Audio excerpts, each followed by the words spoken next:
You can go to Facebook Marketplace and you can see Chinese distributors who are selling peptides. We have no idea what you're getting. And so this has created a lot of confusion. We want to protect consumers. A lot of these people, they get stars in their eyes and they're like, I just want to make money. I just want to make money. I have fallen on every sword. I have hit every pothole. I've made every mistake. And I have 2 of my own brands and I can show you KPIs. I can show you return on investment.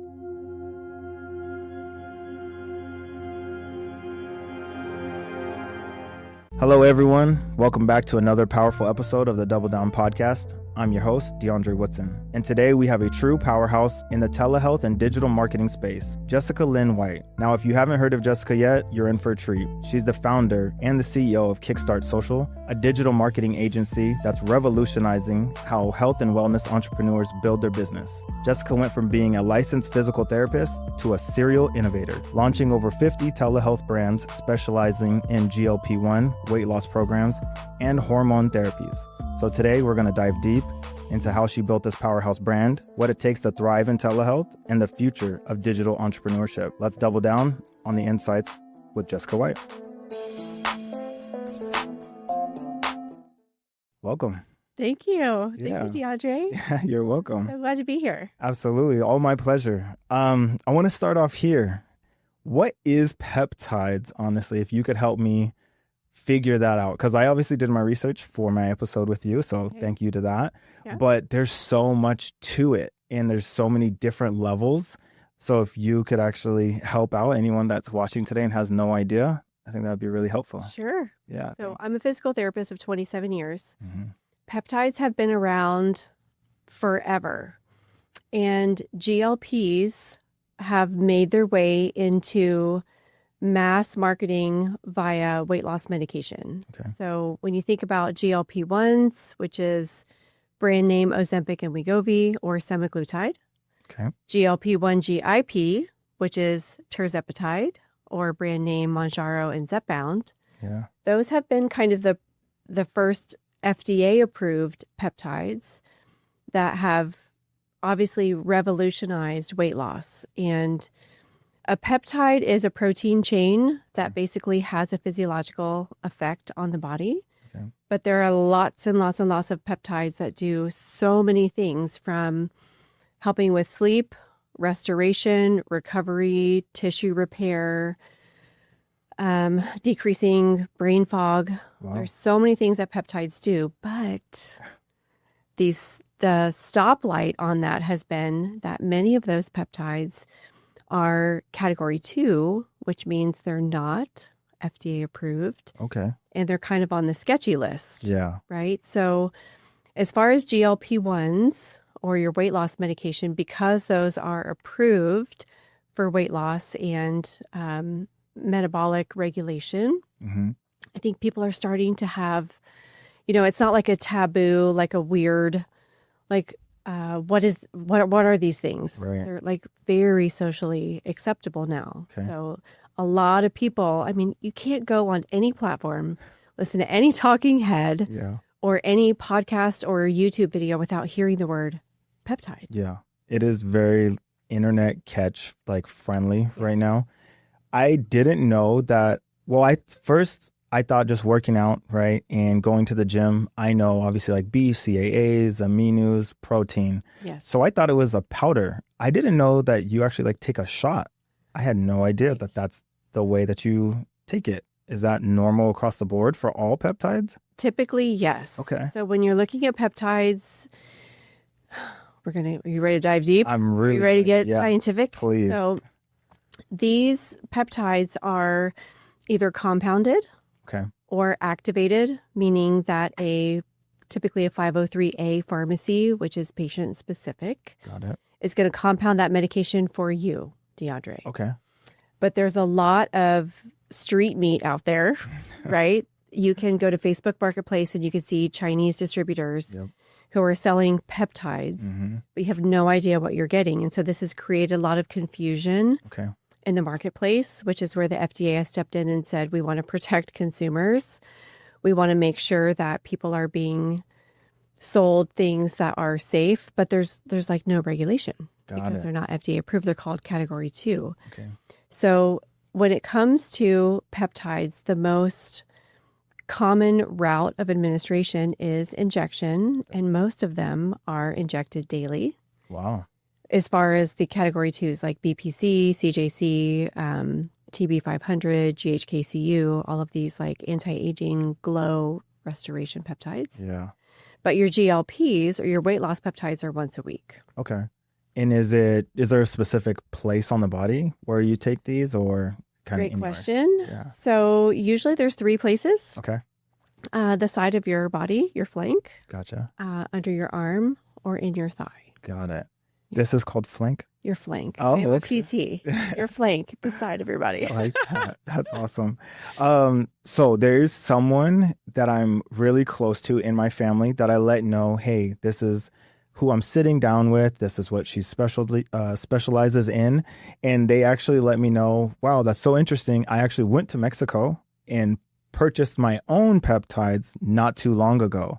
Is that what you mean by like street meat and Yes. not regulated? Yes. Okay. I mean, we all know that, if you go to Cabo on vacation, you could go to the pharmacia. Yeah. Yeah. And you could get whatever you want. Right. So that's a perfect example of unregulated peptides. And the issue with that is sterility and understanding if there are contaminants. Okay. Right. So when it's compounded at a certified pharmacy, the idea is that it's safe, it's sterile, there's no contaminants, there's no bacteria. And if you were to administer that in your body, it's not going to harm you. Gotcha. Or there's minimal risk. So the fear with buying things from Mexico or buying things from China or wherever else is that you have no idea what's in there. Right. And you have no idea if what you're buying is actually even what you think you're buying. Okay. And then you've said category 2 a few times. What is category 1? Great question. Category 1 are FDA approved compounds, Gotcha. FDA approved molecules. Okay. So that would be semaglutide, tirzepatide, NAD, glutathione, samorelin. And glutathione and samorelin, NAD would be like in the wellness sector. Sisters to that would be tesamorelin and ipamorelin. Those are on the category 2 list. They're all HGH or human growth hormone precursors. Got it. So they help with regeneration and repair in your body. And big news drop, there's a lot of talk on the street that about 22 peptides, the ones that everyone are salivating over, are going to be recategorized this quarter from 2 to 1. Oh, wow. Okay. So what that means is instead of them being street meat, they're going to be back under the control of licensed providers who can prescribe them, do lab tests if indicated. Some of these peptides are cancer advancers. Wow. Right. And that's the other thing for safety. I think with CJC and ipamorelin and I think tesamorelin as well, it's indicated to get lab results. Okay. And to monitor that. And a lot of people don't because they're buying them from, kind of black market. Right. So the whole idea is pushing them back under medical supervision and allowing them to be written for prescriptions gives people that, number 1, safety, number 2, medical supervision, and number 3, they know what they're getting. Got it. So there's different categories of what is possible. So it can be, like you said, rejuvenation, human growth hormones, but there's also the weight loss side, which is obviously like the explosion. Yes. Can you talk a little bit about, is that category 1 or is that category 2? Are you ready to turn your dreams into a reality?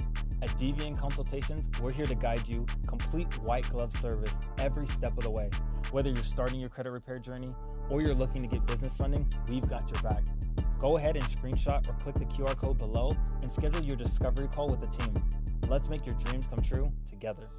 Category 1. Oh, okay. That's why it's so big and it's on every single commercial. Yes. Okay. So during COVID, it was very accepted. Like this, I'll give you the whole landscape. Please. During COVID, it was very accepted for people to do telehealth because you couldn't go see your doctor. So you could do a Zoom or you could do phone. Yeah. At the same time, the branded medications, Ozempic, Wegovy, Zepbound, Mounjaro, were in very high demand, but low supply. And so the FDA said these compounds, these molecules can be compounded at a pharmacy. And what that means is that the active ingredient is still there, but it was a much cheaper price. So these telehealth companies literally exploded, multi-billion-dollar companies. I'm not going to name any names.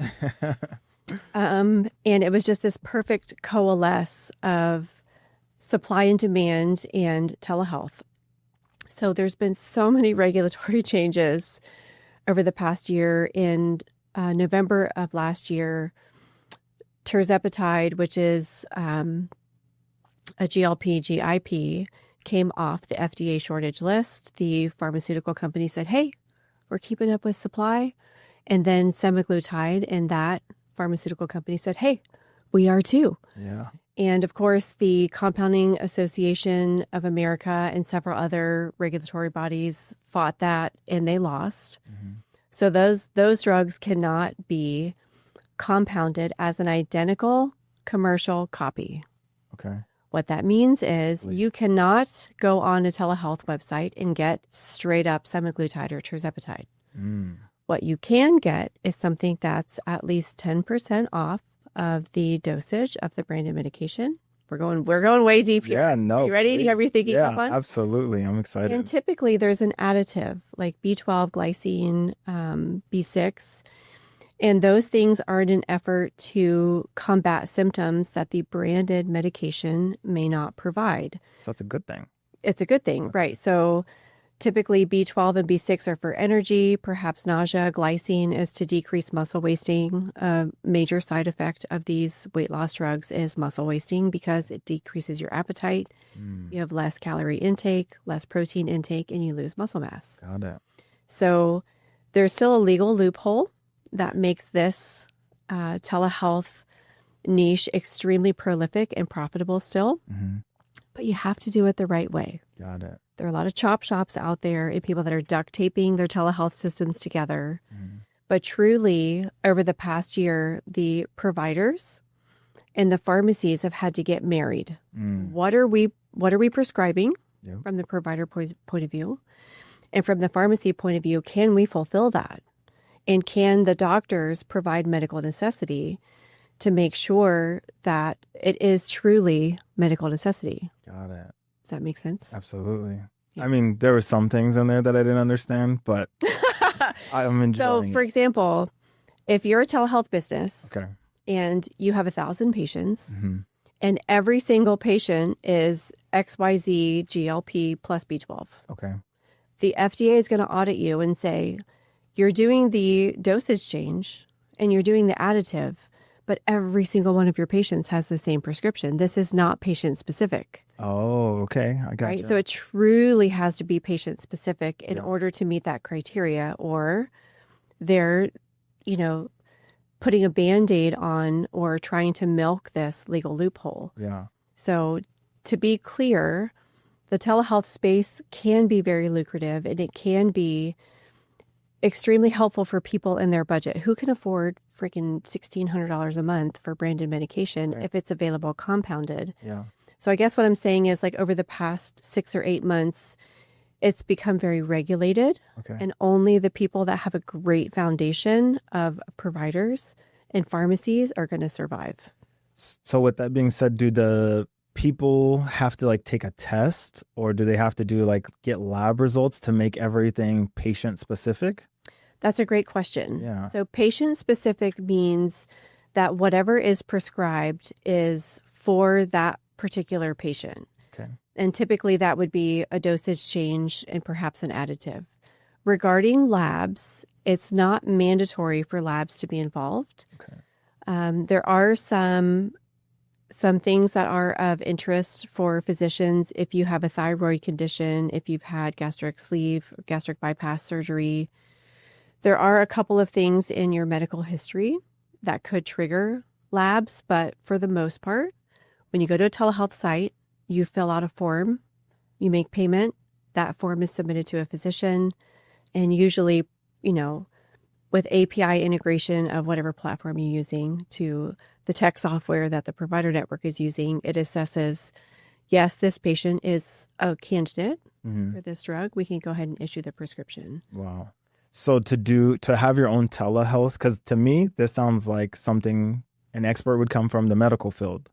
Do you need to be in the medical field to do telehealth, or maybe not to do it, right? Because anybody can kind of whip it up, right? Or anything, right? Not just specifically this, but to do it correctly and not maybe get like fined or shut down, should you have a medical background, or just do your due diligence? That is such a great question. There's so many layers to that, DeAndre. Yeah, okay. Okay, so We have time today. we do. Yeah. We're going to break it down like Please, a third grader. let's do Okay. it. So when it comes to being a provider, you do not have to be a provider, doctor, nurse practitioner, any of those things to own a telehealth. Got it. When you have a telehealth business, you are basically a marketing company Okay. driving traffic to a site that has a third-party provider network and a third-party pharmacy fulfillment for patient management. So if you were to come to my telehealth site, KidMeds, you fill out a form that's called a good faith exam. So you fill out your information. There's typically past medical history, et cetera. That information gets sent to the provider network. So via disclaimers and information on that telehealth website, KidMeds is not an issuing prescription or provider platform. We are a platform that has third-party medical professionals that make the decision. So truly, the telehealth game is about lead gen. How do you get people on your website? And that's what everybody's fighting for. Got it. So regarding licensing, restrictions, et cetera, the provider network carries the liability, the medical liability. If they prescribe something that's incorrect or if there's an issue, that's their issue. Okay. Obviously, the telehealth needs to have general business insurance. I recommend that every business does that. You're right. But for the most part, you are a marketing company driving traffic to a website. Wow. And how do you drive traffic? Social media? Lots of ways. Yeah. Social media, being omnipresent on Absolutely. social media. I feel like I'm doing a monologue here. I could talk for days on this. Please do. But yeah, I have people on sales calls all the time. Yeah. How am I going to stand out? What's going to make me succeed? And my top 2 or 3 bullet points are, number 1, your competitors are duct taping stuff together. Their providers and their pharmacies suck and they're going to die. Okay. Number 2, if you are in a competitive space, you have to be omnipresent, meaning you have to be on Facebook, Instagram, LinkedIn, TikTok, Twitter, and Pinterest. There we go. Pinterest is a gem. Yeah, and I never think Pinterest. That's funny. Well, think about Pinterest. Pinterest is not a social media platform. At all. And maybe your wife goes on Pinterest? She does, yeah. Probably like, yeah, my wife. Yeah, like Christmas time, like sweaters. And why? Stuff. There are 2 reasons. She shows me like, look at someone else did this, so we could buy this, or she thinks we can do it, and I'm gonna just Bingo. Yeah, People go to Pinterest for 2 reasons: Okay. to learn how to do something, DIY, Yeah. or to buy something. Absolutely. And in this space with GLPs, peptides, weight loss, etc., that's a perfect platform because people want to get educated. How do I lose weight? How do I sleep better? How do I combat symptoms of menopause? How do I deal with brain fog? How do I get my energy back? And then they go, and if you're posting on Pinterest, that Pinterest content is evergreen. So with Facebook and Instagram, Twitter, all of these other things, it's linear. It gets pushed down. Yeah. I am giving away the biggest gem in the world right now. You really are. But with Pinterest, it's evergreen and it's a visual platform. So if your creatives are hot, beautiful, engaging, it stays around forever. I did an experiment probably 3 years ago when my son was 3 years old on scarves. I was like super into like head scarves, and I blogged and I did all of this stuff, and I got like 600,000 impressions in a month. Wow. Those are free eyeballs on your content. Never thought that nobody thinks about, right? And you can link that content anywhere. You can link it to a landing page. You can link it to a product page for your website. You can link it to a quiz funnel. You can link it anywhere. You're welcome. I appreciate it. Jessica, you've been able to do this, bridge this gap so it seems seamlessly, right? I'm sure there was obviously hurdles and there was obstacles, right? Of telehealth, peptides, and then being able to digitally market it. What did you see that was missing there that you were like, I'm going to insert myself here and I'm going to be successful at this? That is the gem question. So I had a marketing agency. I accidented into marketing, into the med spa, IV hydration, medical aesthetics space. Accidented into marketing? I did. Speak on that first. How is that something you accident into? I started out as, I had a friend who was an influencer. Okay. She had a boxing glove product, and she was a fitness trainer. Yeah. And my sister directed me to an influencer's page for my pregnancy photo shoot. I had no idea what an influencer was. I knew what an Instagram model was. Yeah. So I went to her page, and I was fascinated that she was making money on a free app called Instagram. Mm-hmm. She had a grid aesthetic. She had digital products. She had a link in bio. She was doing brand collabs, and I was instantly hooked. How do you make money on Instagram? So after I had my son, I took a $400 influencer course because I wanted free stuff for my nursery and free skincare. There we go. And it turned into so much more than that. I realized that there was a strategy on marketing and making money on Instagram. So 3 months after I took this course, I noticed a girl we had a group chat who took the same class as me, and she was posting that she was an Instagram influencer course. Mm-hmm. Her name was Kate. And I was like, Kate, how are you posting that you are an influencer coach? And she said, and I've said this before plenty of times, something I'll never forget. Yeah. You only have to be 2 steps ahead of someone to be valuable to them. Mm-hmm. And a light bulb went off over my head, and I was like, F it, I'm going to do it too. So I started posting content that I could help influencers, and I got my first client on a slider in stories that said slide here to be a micro influencer. She paid me $1,600 a month. So then I started getting bloggers and influencers. I know. Yeah. And I was on maternity leave. I was like, this is amazing. Yeah. Because it started off with free stuff for the nursery. Right. I was just, it was completely a God wink. It was totally innocuous. I just wanted to get free stuff, free socks and free shirts and, cookies or whatever. Yeah. And all my friends and family thought I was completely nuts, but I rolled with it. That's right. For about a year. Mm-hmm. And a nurse practitioner in Georgia found me, and I posted a gig on Fiverr. Are you familiar with Fiverr? It's the online marketplace for freelancers for social media. And she asked me to do some posts for her for IV hydration, and I completely revolutionized the IV hydration space. It used to be very medical, the hand holding the fruit bag, it was ridiculous. And I made it very bougie and very luxury. Wherever I need to look right now, I revolutionized IV hydration anywhere that you look right now. That's due to Kickstart Social. I love it. And she's like, I hate social media. And I faked it till I made it. And I said, that's what I do. And so working with her, they say that necessity is the mother of invention. And before I knew it, I had 30 nurse practitioners doing their social media. Wow. And then they needed websites. And I asked my primary virtual assistant, hey, this blogger needs a website. Can we do it? And he was like, yeah, I could build a website. And I was like, really?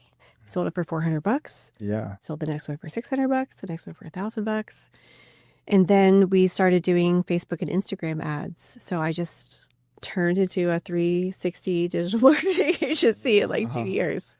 That is incredible. You really did accident into it. I did. I never woke up one day and said, I want to be an agency owner. But I was so passionate about content and personal brand and message and that foundation. So to circle back around with telehealth brands that come to me, and they're always like, how am I going to stand out? How am I going to stand out in this saturated market?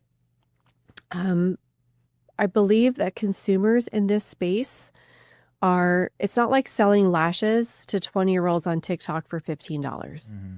We're selling premium peptides or medication to people 30 to 55 with expendable income, educated, and they want to look and feel their best, right?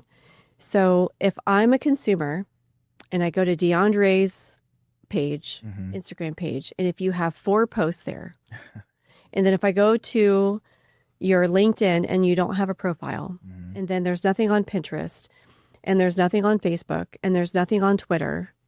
And then I look at another brand that might even be shitty, who's got a presence everywhere. Who am I going to consider? Right. So a lot of these people, they get stars in their eyes and they're like, I just want to make money. I just want to make money. And I just tell them, first of all, I'm not going to fall on the sword of every other marketer out there. And I'm not going to sell you Kool-Aid that I haven't drank myself. You have to have a brand and a presence. You have to have a personal message. Your patients, your people that are buying your products and services deserve that. Absolutely. I remember a brand came to me and they were like looking for influencers. They were like, we're spending $10,000 a month on Facebook ads and we've gotten 6 signups. And I almost threw up in my mouth and I was like, what? $10,000 a month that you're spending and you got 6 signups? Right. So I go to their Instagram page and they have all of these like stock image photos and no captions. And I was just like, you guys, like, these are the fundamentals. You can't skip. Right. You can't skip this because your patients see this. And what an insult to them. I'm like, get fired up here. You know what I mean? So that's how you succeed. It's not a get rich quick scheme. You have to have a foundation and you have to plan for your client avatar. I love it. I want to accident into something like that. Okay, so you were already in were you in the telehealth space before you figured out that you can do this service for people and helping them expand, or was it reversed? That was your question. You'll never get a short answer out of me, by the way. So to answer your question before about like, what missing piece did I see? Why did I stumble on this? So with my agency, I had a lot of nurse practitioners and physicians in the med spa, medical aesthetic space. And when GLPs got really hot, like 5 years ago, they were all like, how do we sell these weight loss packages on Facebook and Instagram? And people were making money hand over fist with these packages. And so I had to learn very quickly all of the red tape and compliance. And so I kind of niched down into the weight loss space and did ads and, landing pages and helped them with their funnels. And about 2.5 years ago, a lot of white label telehealth brands started coming to me for help as well. And I didn't even know that you could do that. Yeah. I thought you had to be huge, made of money. Like, I'm not going to name any big brands. And so one of my clients had told me the white label telehealth service that he had used. I said, you know what? How hard can this be? Right? I have a team of 40 people. I come from a marketing aspect. This can't be that hard, right? So I decided to try it. And my main impetus for that was, forgive me, but many of the clients that come to me are male. Really? And, they're executives or they're in finance or real estate or investors or, they see this is something that has a huge market potential. They've got other successful businesses. But at that time, many of these professionals were coming to me and they were men. And this market is primarily, I would say, at least 60% women driven. Oh, okay. Weight loss space. Got it. Okay. Right? At least that's who the target avatar has been historically. Right. And usually when you have a weight loss patient, it's really 3. It's her, her partner, and her best friend, right? If you make them happy. Yeah.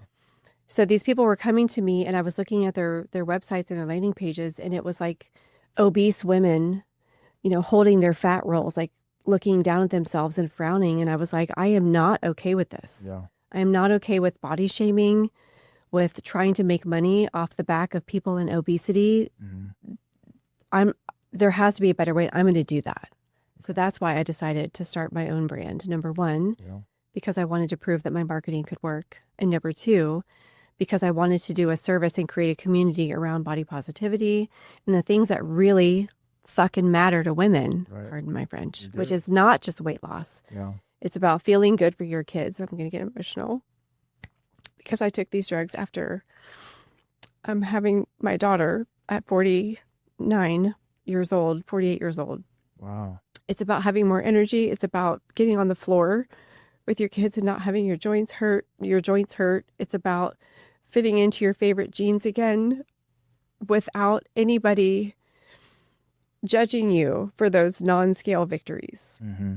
Sorry. No, you're okay. So not only does it, obviously, does it go into your background of marketing, it actually plays into your actual life because you have used these products. Exactly. Yeah. So and I would say, yes. Yeah. And I would say that 90% of the people that do this telehealth kind of startup have had the same experience. Wow. They've said, I've lost 30 pounds, I've lost 50 pounds, and I'm so passionate about this. Mm-hmm. And that's a beautiful flame underneath that business. Yeah. It makes it much easier to go to work every single day and care about it. Yeah. Yes. Yeah. Bingo. Like when you're clocking in 9 to 5, Mm-hmm. or you've had a beautiful transformation and you want to share that with the world, it's a huge difference. Yeah. Having a child at 48. Wow. That's impressive. Oh, sorry. No, you're okay. That is a triumph. She was a miracle. Absolutely. No, you don't know. You don't even know. She was a miracle. So when you did start this, right, Mm-hmm. you wanted to see it. It was a challenge. It was something that you wanted to change, right? Fundamentally, you didn't like the body shaming perspective of it. Obviously, you knew your skill. You knew the team you had behind you. You knew you were this different engine, right, to make something go. But what was it like when you actually started to get into it? Okay. Yeah. That's what I want to ask. It was a dumpster fire. Okay, thank you. It's not beautiful roses, unicorns. Okay. No, it was terrible. So the first company I hired, it's like they started their business in a garage. I had a beautiful, shiny sales call with all of these people. I never saw their faces again. I got a Google sheet with a bunch of phone numbers and emails, like this is who you need to call for your payment processing. This is who you need to call for your business insurance. And I have a team of 40 people. And so I was the one that was proactive. What do I need to do next? What do I need to do? What do I need to do? And when I launched that with my brand, KinMeds, I spent, $3,000, $4,000, $5,000 in ads. I got 20 signups. And then the guy was like, oh, no, you're not really launched. Sorry, I just meant friends and family. So I had to refund 30 people. Wow. And I couldn't log into a platform. He had like patchwork together, like what's it called? Telegram, not Telegram, but some kind of AI software for customer service. And then there was a platform for order management. And then there was the provider network and the pharmacies. And he got fired from the pharmacy because he wasn't paying his bill. Yep. And so I had to directly onboard with the pharmacy. And when I talked to this lady, I'll never forget, she was like in tears. And I was like, first of all, why am I talking to you? I'm supposed to be going through this company that I paid. And she's like, we cut them off because he wasn't paying his pharmacy bill. So now you have to come directly through us. And by the way, 30 other people today have totally shit me out. And she ended up quitting her job. Yeah. So it was a nightmare. Yeah. So I was like, you know what? I'm going to keep doing this. I'm very tenacious. This, I can't stop. I've got a taste of it. I want to do this. Okay. I need to do this. The next platform was like an urgent care model. Unbeknownst to me, I was their first weight loss telehealth model. Okay. They were very nice, but their whole system was not user-friendly, so I parted ways with them. The next guy that I met was a developer, and his platform was great, but it had many missing pieces. It didn't have reporting.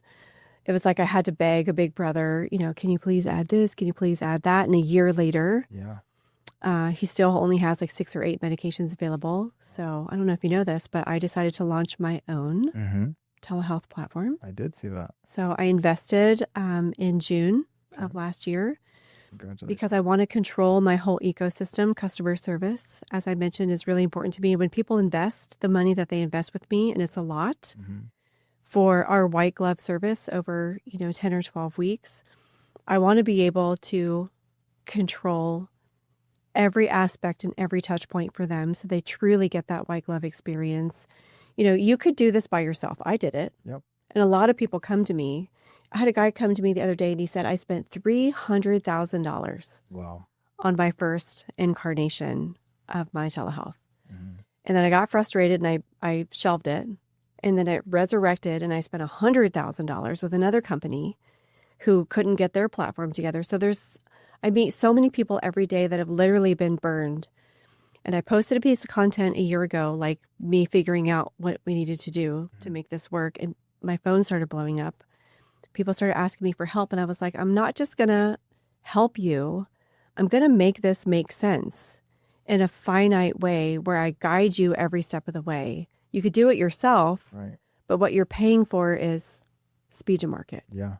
So can I ask, how long did it take you to get from the failures of 1, 2, and 3 to where you felt comfortable to do your own? And then also, how much do you know, how much did you spend in that time? Great question. So it came in kind of evolutionary chunks. Okay. The first year was renting other people's platforms, and I was completely oblivious. Yeah.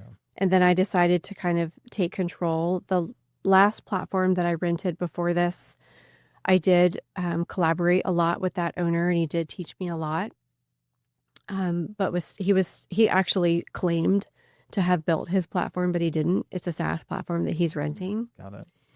And when I told him I was building my own platform, he said, "You're never going to make it. Mm-hmm. It's harder than you think it is, Jessica. You're never going to make it." And I was looking at him like, "Aren't you a developer? Mm-hmm. Aren't you supposed? Didn't you say that you developed your own platform and you're renting it from someone else? Right. Go to hell. I'm going to do it myself."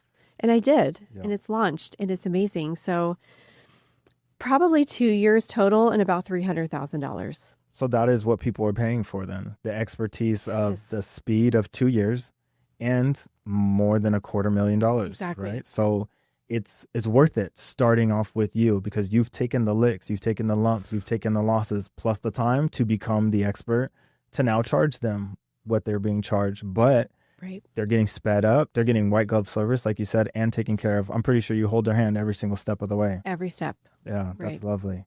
And all of the compliance and the payment processing. You know, the two really big sticklers in this space are payment processing Yeah. because it's considered high risk. It's in the same category as adult and cannabis. Mm-hmm. You know, it's if you have a med spa and you have a brick and mortar, you can use Stripe, you can use PayPal, you can use Square. Yeah.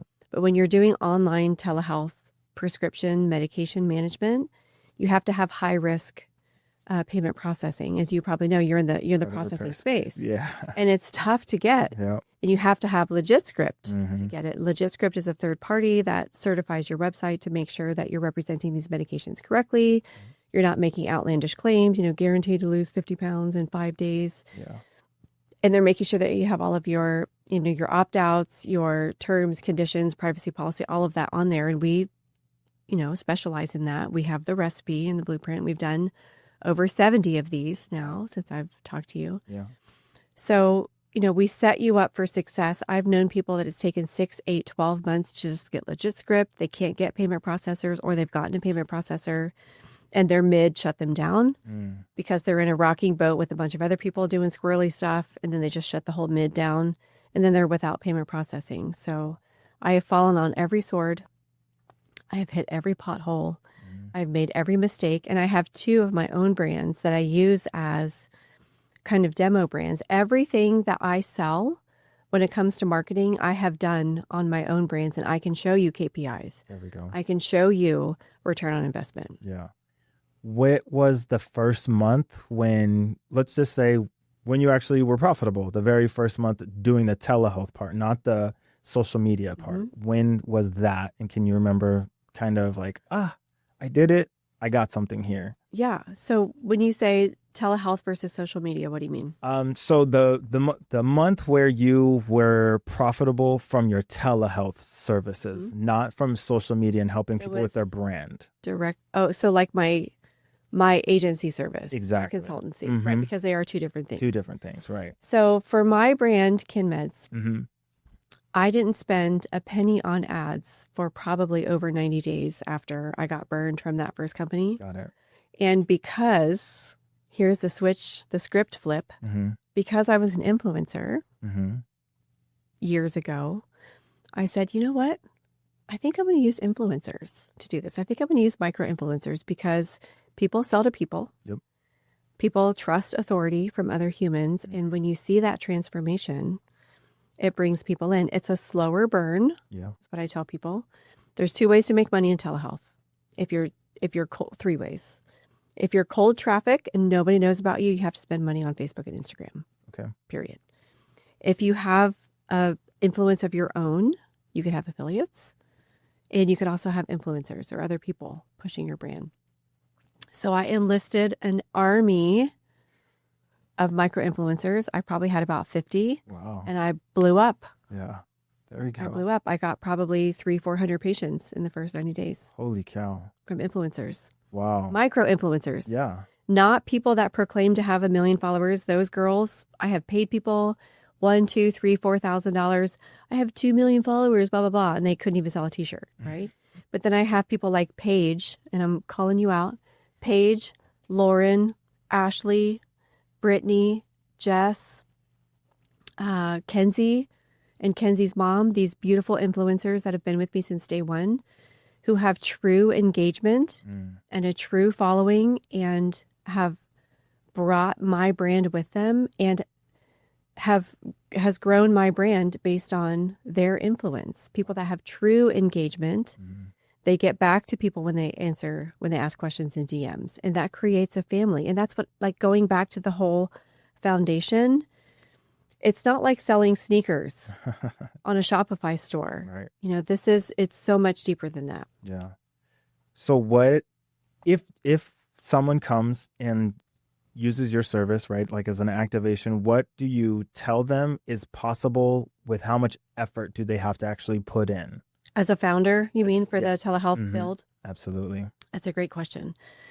So for our 12-week program, you know, we hold a space for a meeting every week, and people can be overwhelmed. And I always tell them, you know, we have our blueprint. I'm there every week, which is another thing. You know, I'm there every week with you, holding your hand. Right. And I have a whole team of people there with you too. And so through that process, I'm very consultative. And so I try to equip them with all of those foundational blocks that they need. And then on the other side of that, people always ask, you know, how involved do I have to be in this business? Right. So the major thing is customer service. Okay. On the other side of that, so you have a tech platform. It's basically a triangle. Okay. You have a tech platform, the telehealth platform. You have a pharmacy, and then you have the providers, right? Those integral things are going to make your business work.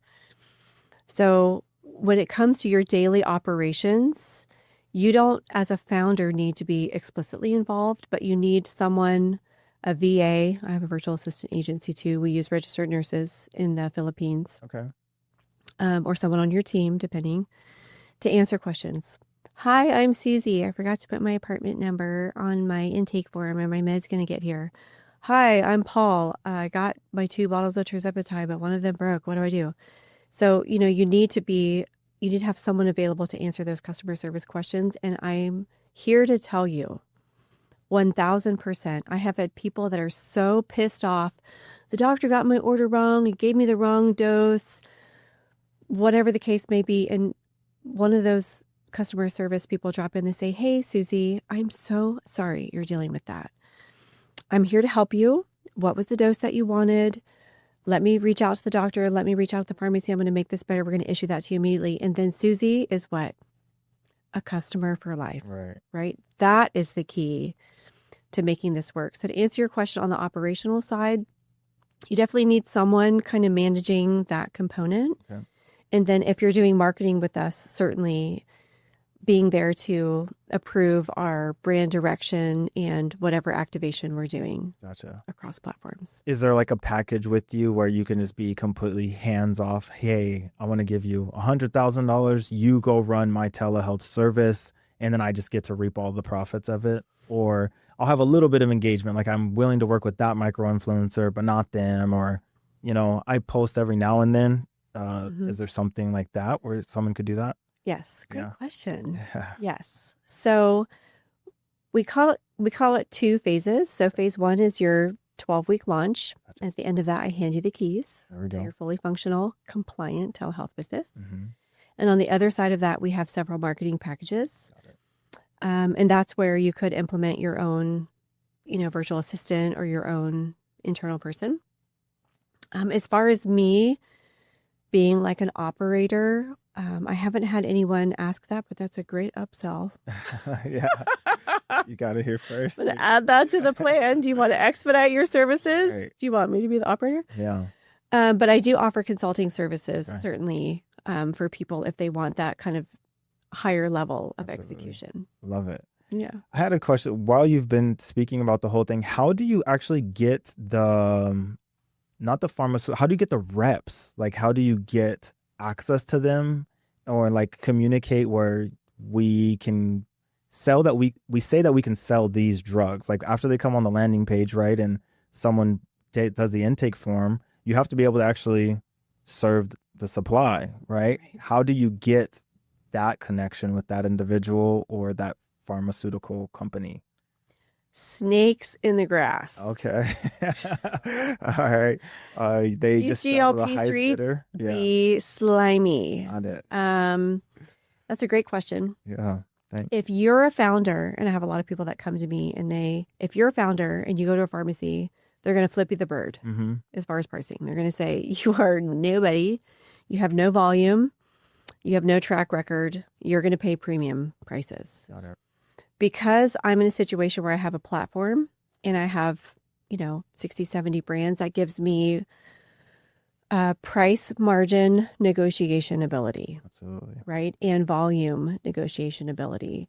And trust me when I say, having rented platforms from other individuals who have fallen to the cheaper is better. I myself, my brand, when I was renting this other platform, probably lost 30 to 50 patients last summer. Wow.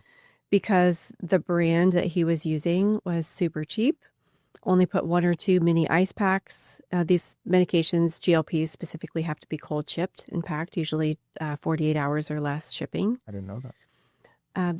They're stable at room temperature, but the FDA hasn't lifted it has to be cold shipped. Okay. So because the cheapy company that he used, I was getting text messages on our customer service. It looks like a third grader pasted this label on the vial. Yeah. My medication is hot.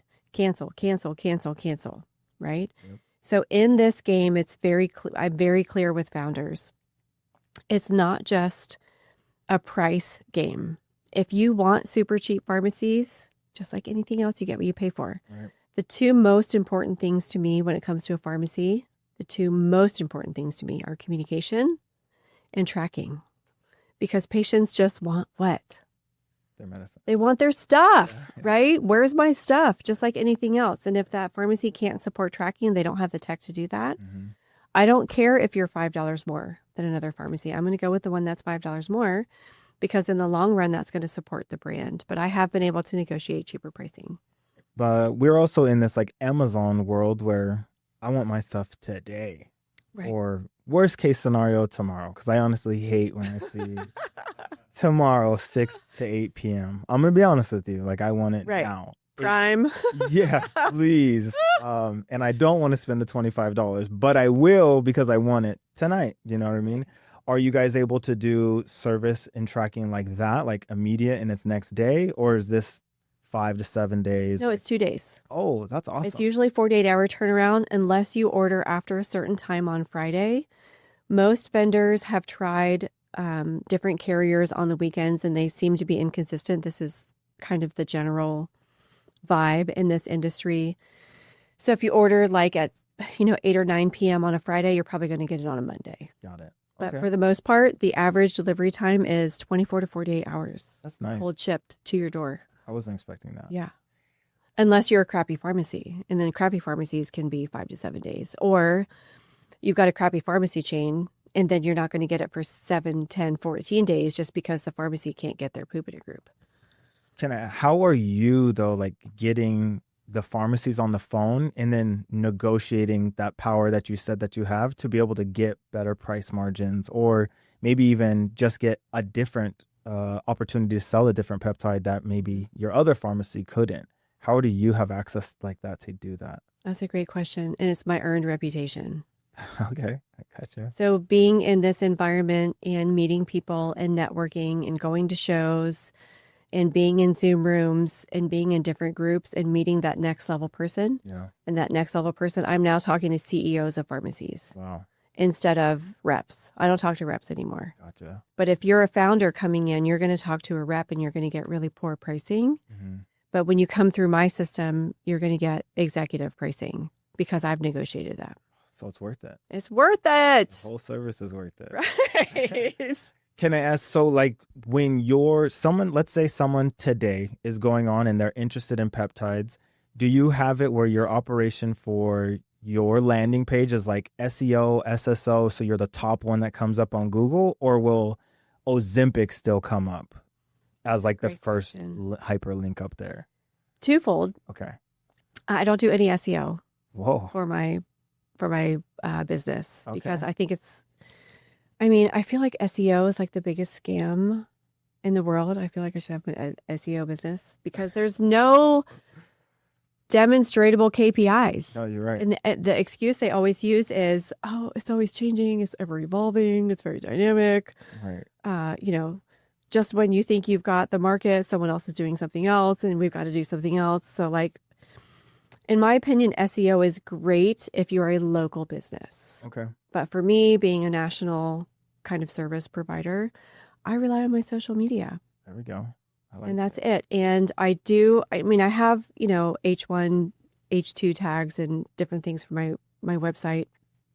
And I've had a couple of clients close from LLMs, from searching for me on chat. Wow. So those are the two places that I really emphasize, particularly social media.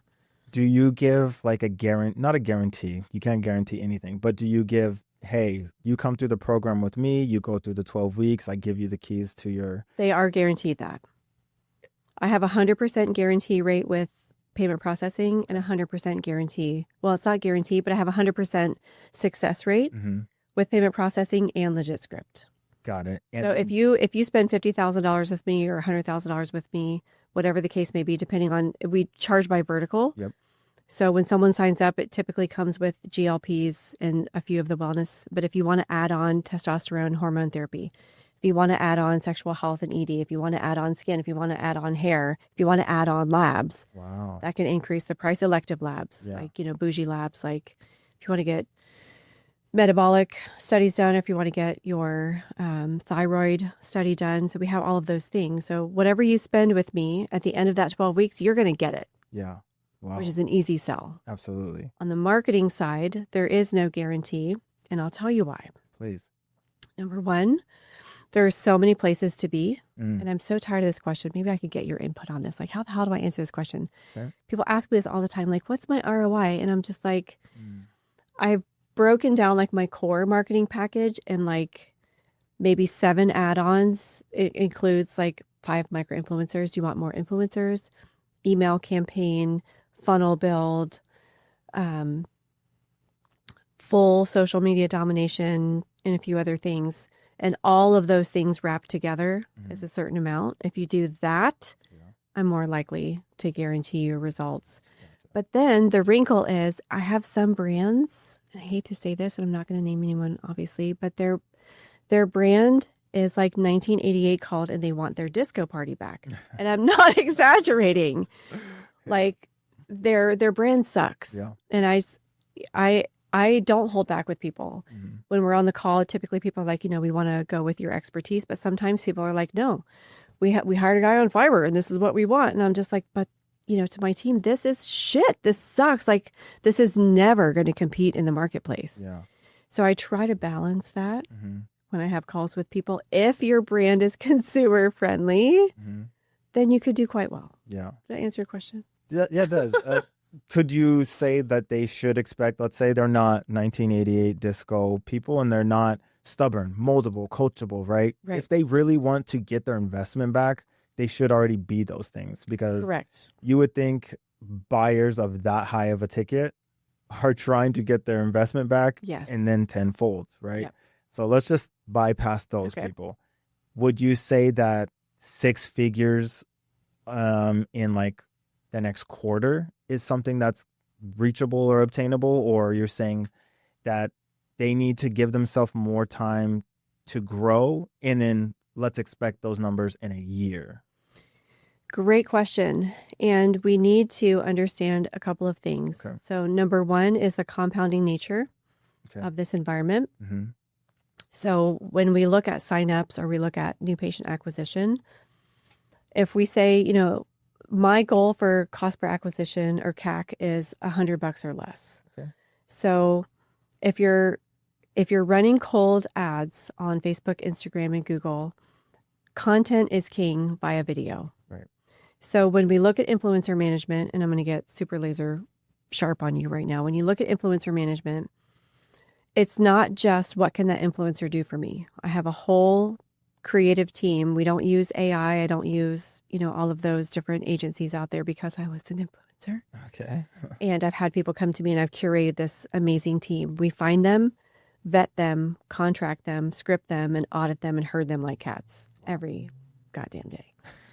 And if you don't deliver your content, you don't get your next month of meds. So we typically do a 90-day contract, and we want them to be very authentic and genuine in their approach. And there's, different content pillars, whether it's education, whether it's personal story, whether it's doing like meal prep in the kitchen. But we also have some things that are very scripted because, as you know, a story in that 30 or 90 seconds is very different than something promotional. Yep. And in a promotional piece, 30 to 90 seconds, we need that to tell a story in order for someone to click on learn more, buy now, get offer in a paid ad. So when we look at what is our cost per acquisition, people can sort of scale with static graphics if you're basing it on price only. You see so many graphics out there where it's like a vial. Yeah. Right. A vial of semaglutide, $99.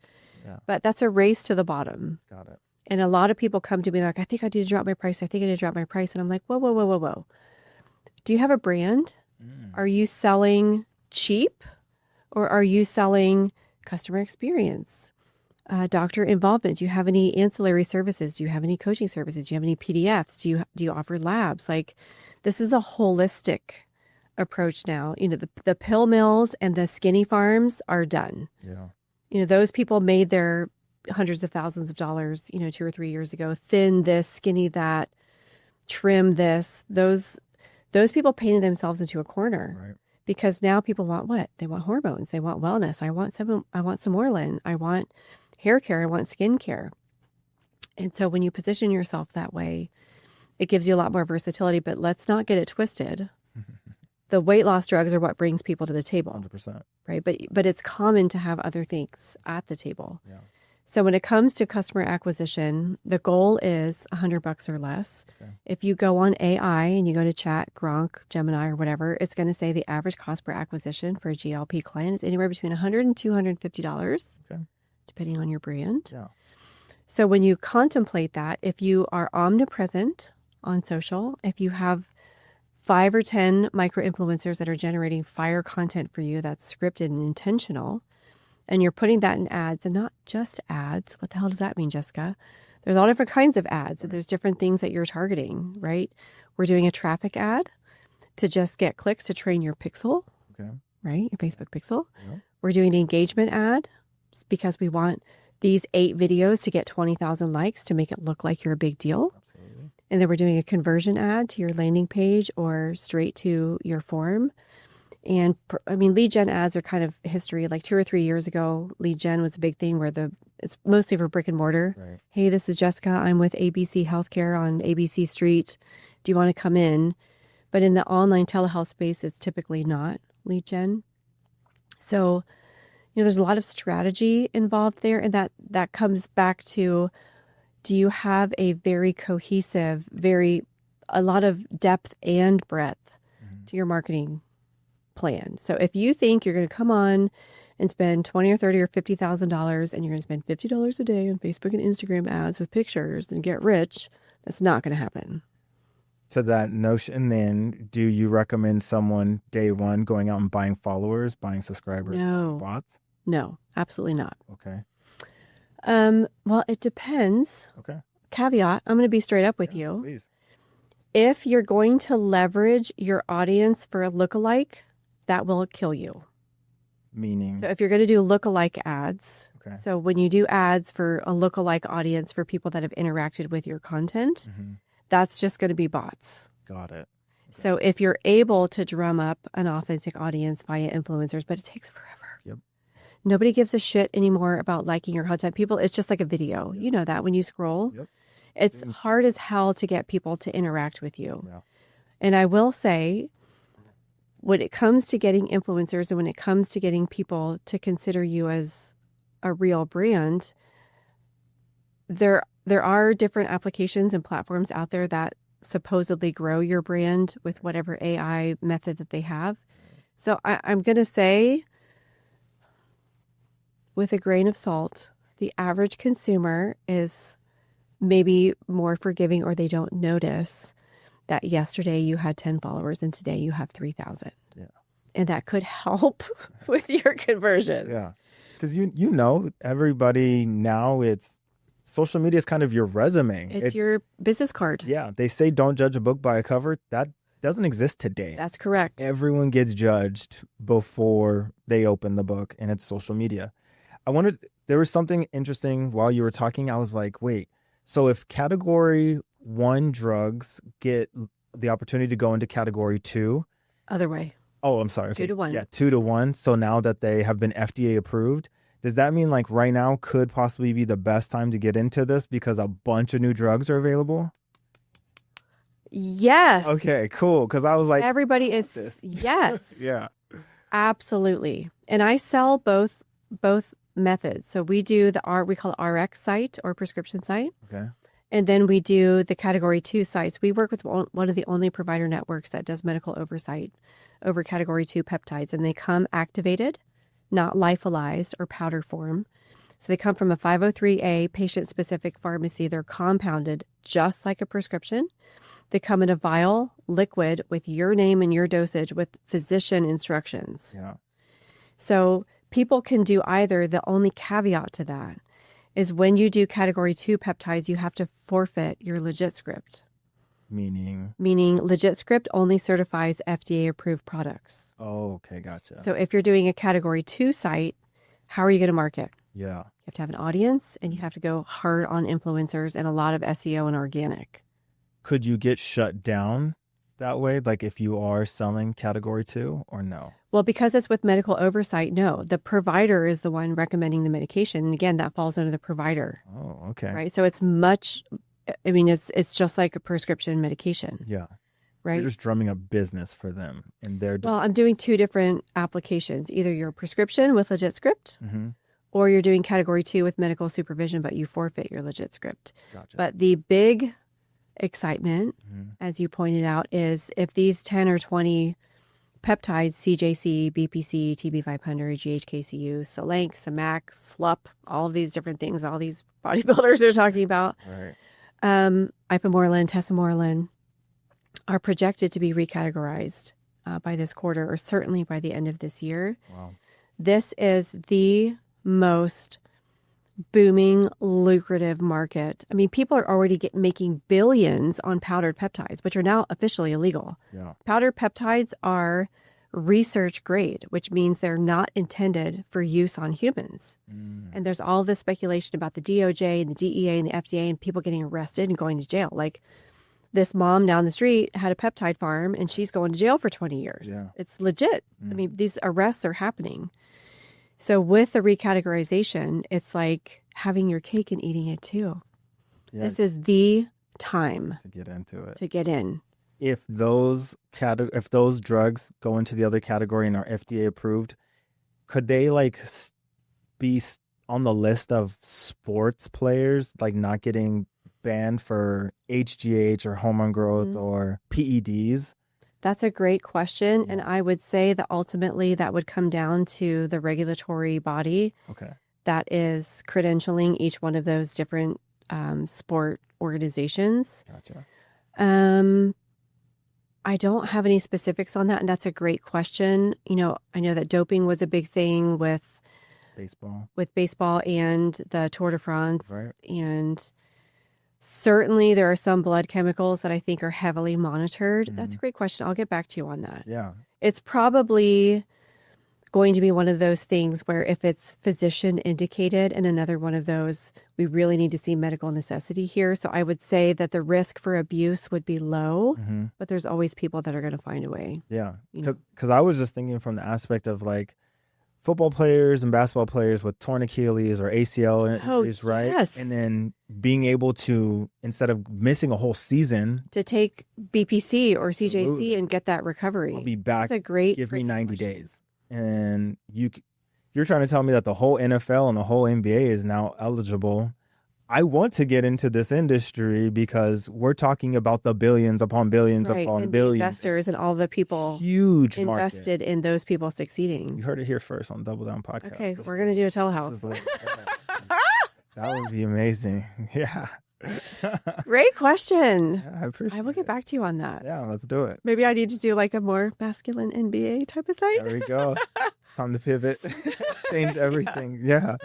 I want to try to talk about when people do come to you, though, and they want to start this business, they want to start this industry, and let's say they have, how do I put this? They're on their last dime, their last dollar, their last hooray. This has to work. It's my last Hail Mary. I've invested into Turo. I invested into Airbnb. I started, I don't know, selling clay pots. And they're like, hey, this is what I have now. Is that a client where you're like, I'm sorry, I'm not for you, because this isn't a get rich scheme. This isn't a throw all your eggs in one basket. This is to take the opportunity for someone who can gradually do this and then obviously expand in life. Or you got the right dollar amount, you fit into this bucket, let's go. And if you work, you work, you don't, you don't. That's an excellent question. And I have two answers for you. Okay. Most of my competitors in this space would be the latter. Got it. You got the money, you're in the bucket. Okay. Sign the contract. I put guardrails on it because I don't want people to have expectations that aren't met. Mm-hmm. So what I often tell people is, we're in the peptide GLP RX medication space. If you were starting a supplement line, if you were starting a clothing line, if you were starting a lash line, what would be involved? Yeah. You'd have to have product, you'd have to have an infrastructure for distribution, and you'd have to have marketing. Mm-hmm. And those things take time and money. And if you're doing marketing, there's more potential for consumer products because AI is much more convincing on the consumer product level than it is for humans for weight loss and wellness. Right. Trust me, I've tried every freaking platform out there. But humans are the best. I love AI to get you to a human, but I don't think it should replace a human, especially when it comes to prescription medication or the representation of that via influencers. So to answer your question, do I love money? Hell yeah. That's right. Do I want to sell this to people? Yes. Mm-hmm. But if someone comes to me and they say, this is my last $45,000, I only have $5,000 a month to spend on marketing, and that cuts off at 90 days. And I say, I don't think this is a great option for you. This is a long haul. So if your expectation is to recoup your whole investment after 90 days, that's not realistic. It can happen, but it's not the norm, right? This is a 6 months, 12-month thing. And again, like Alex Hormozy says, if you're familiar with him, very. Coming to the table and working every day is going to beat out 90% of your competition. Absolutely. Because they're going to get tired. They're going to lax on, fill in the blank on what they need to do every day. And they're just going to fizzle out. Mm-hmm. Right? So if you can show up and just stay consistent, you don't need to spend $30,000 a month on marketing. Yeah. But if you spend 8 or 12, and you do that consistently, maybe you could taper that down to 6 or 8. $100 a day on Facebook and Instagram is only $3,000. Right. If you spend $100 on Google, that's only $6,000. Mm-hmm. And if you're putting out that content, if you're on YouTube Shorts, if you're everywhere, you know how that infrastructure works. Right. Google's little brother is YouTube. Yep.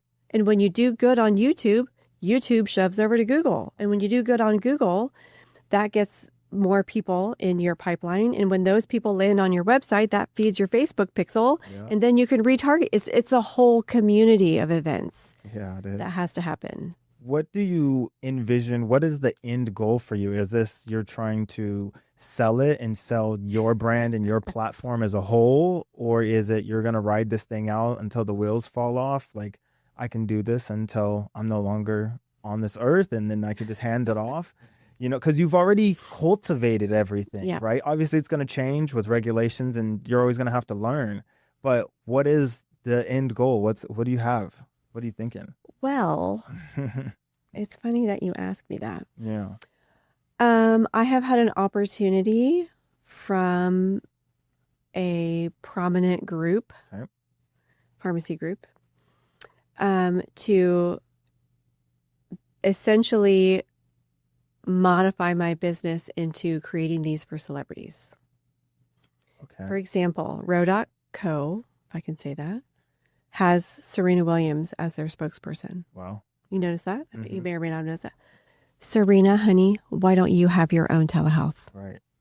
Obviously, she's making a commission or probably has some type of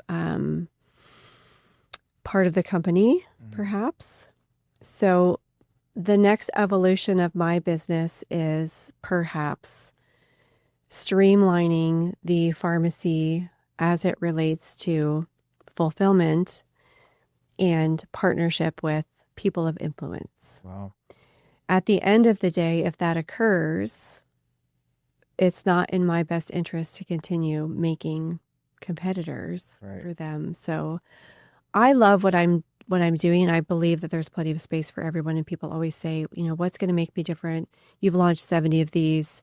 How am I different? And it's as cliche as this sounds, it's truly your special sauce and your commitment and showing up every day. Yep. But at the end of the day, you're right. There is a potential for me, maybe at some point, to focus those efforts perhaps on a few brands in a more influential space. Wow. To be continued. That's amazing. Currently in negotiation. Yeah. Wow. What an opportunity that you accidented into. I mean, to think if that's the end stage, right?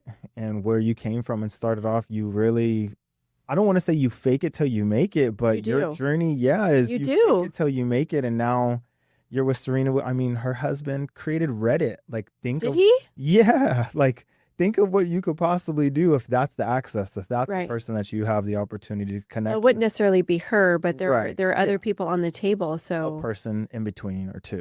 Right. Exactly. That's amazing. Yeah. Thank you for that. And for every entrepreneur that's watching this right now, I specifically remember when I had my design social media agency and I stumbled across a few profiles of social media agencies typically ran by women. Mm-hmm. And I remember looking at their highlights on their Instagram and seeing all of their testimonials. And I remember having such FOMO and such a heavy heart. Like, I'm never going to have that. Mm-hmm. How do I get that? And then just pushing and growing and doing good by people, doing what I say I'm going to do. I'm from Ohio. I'm a hillbilly through and through. And my dad always says, do what you say you're going to do. Right. And I've dealt with a lot of sinking ships, as you alluded to earlier. What do you do if you have a sinking ship coming to you? Sinking ships only sink.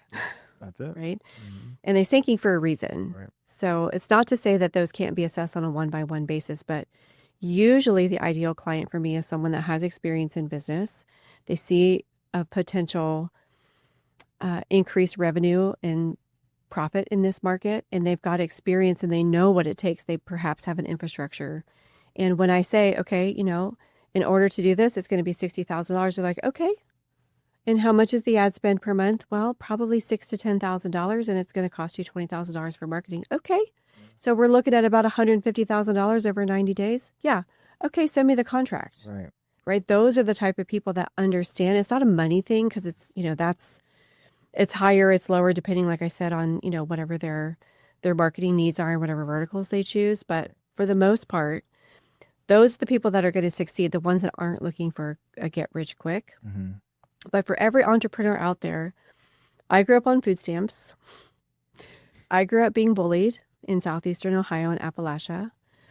I got a master's degree in physical therapy because I was passionate about helping people. And that degree gives me legitimacy in this world, because if a provider comes to me or whoever, I have a medical platform to stand on and speak their language, which does decrease kind of that barrier. Right. So changing jobs or moving through that progression, I've been a serial entrepreneur since I was in my teens. Like, I invented scented cell phone wipes before the iPhone after swine flu, but it was so new, nobody knew where to put them in the store. Do we put them in the computer products, or do you put them in the cash wrap, or I've been popping ideas for 20 years, and every single one of those failures made this succeed. Beautiful. I love it. Thanks for coming to my TED Talk. No, but it's true. Yeah, no, that's what it is. That's what this journey of entrepreneurship is there's so many failures before you actually get to see that successful person. You may know them for the success, and that's awesome, right? That means you got to see me in my heyday, but it really is. It might sound cliche, but when they're really like, it's the journey, it's because it takes the entire journey to get me to today. I had to fail. I had to lose money. I had to lose friends, family members, all of these different things to be able to be here today and be successful today, and then get in these rooms, because now I'm an elevated person. Yes. And that's just what it takes. So thank you so much for doubling down on that and letting everybody know. You're so welcome. Yeah, I appreciate it. Sure. If you had, I know you kind of just did it, but if you had the opportunity to talk to anybody in the space that, or was interested in coming into the space, and then this one would be your camera, and you had 30, 45 seconds to let them know, hey, this is what it's going to look like. These are the expectations, but this is what it could look like, right? When you succeed, please speak to them and let them know what they're about ready to endure. Thank you. You got it. Endure it and win. So thank you for a great episode. We got very technical. We talked about a lot of the nuts and bolts. So as I mentioned before, you can't go online. You can't listen to a podcast. You can't watch a show. You can't go on Instagram, Facebook, Twitter, anything without seeing Andrew Huberman, Gary Brecka, or any of those talking heads talking about longevity, biohacking, beauty, anti-aging, all of these things. And let's be real. Our generation, people from 30 to 50 years old, are aware, astute, poised, and funded to purchase these products because they want to look great, they want to feel great. GLP-1 medications are the most prolific line of medications since antibiotics, hands down. They freaking work, and they're not going anywhere. So when you get in this industry, let's say semaglutide and tirzepatide and retatrutide come off the list. Guess what? There's 6 more being released this year. You can sell them. You can sell all of them. So getting access and getting in now, as we consider these peptides being recategorized, but even taking those off the table, looking ahead at all of the new medications and therapies that are out there, this is truly the hack of the century, honestly. Wow. Thank you. How'd that go? That was awesome. While you're at it, please let them know where they can reach you. Sure. Social medias, what you got going on in the future. Sure. I'm Jessica White. You can reach me at zenjessica_official, or my agency at kickstartsocial.co. My website is growpro.co,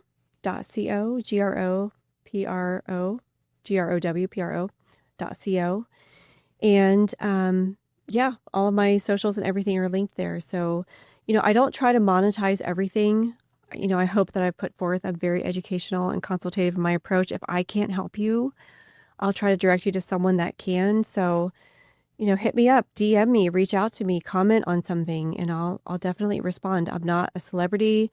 I'm not superhuman. I'm not better than anyone. I'm just an entrepreneur like everyone else who's trying to do good by making a living, sending my kids to a great college someday, and being able to travel and spend some time with my hubby. I love it.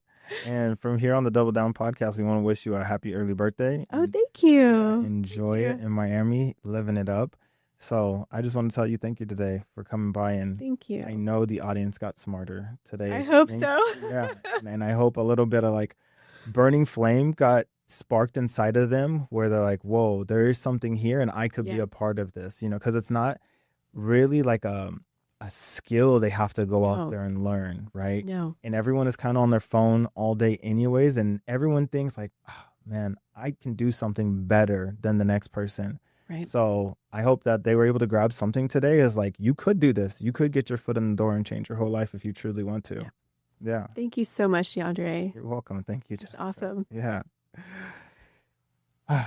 As you heard it here first, no matter what you have, whatever you can think of on your own, don't allow any naysayer to get in between that, your dream, your goal, your aspirations. If you have something in mind that you want to accomplish, double down on it. If there's something that you have in the back of your brain where like, I think I could make this work, but I've never seen it done before, double down on it. I promise every investment that you make in yourself is the best investment you'll ever make. And that's today's episode.